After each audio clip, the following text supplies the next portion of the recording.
Hey there friends, it's me GS Foodie here, and today I'm gonna make my homemade buttermilk, especially if you are doing baking. This is very good.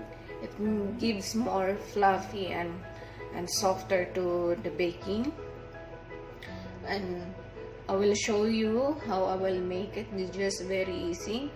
We're just gonna need the full fat milk, 1 cup of this, and 1 tablespoon of lemon or lime juice.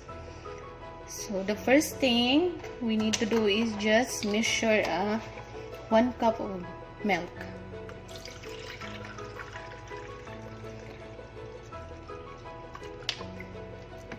So this is just 1 cup,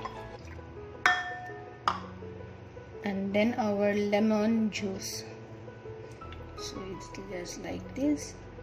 1 tablespoon of lemon juice, and stir this one.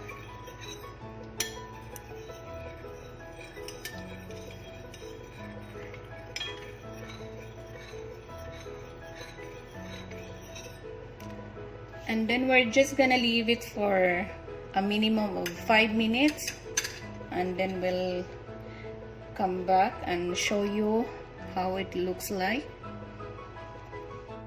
So now 5 minutes are over, and then we'll check how it looks.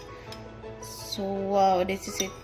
This is the buttermilk, and just like what I said earlier, that this is very good for baking also, especially when you're making pancakes, cakes. It's give more softer, and even for a drink you can have this for once a day. It's very good for health, especially for digestion.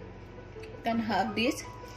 And one thing I wanna share with you also, you can use even white vinegar, but for me I prefer to use the lemon or lime juice because give more flavor. And if you're using vinegar, just same quantity also, same measurement, and it may become buttermilk.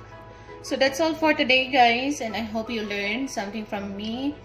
And please don't forget to like, share, and subscribe, and press the bell so you'll get notified when I'm posting a new video. Thank you so much. Enjoy your day.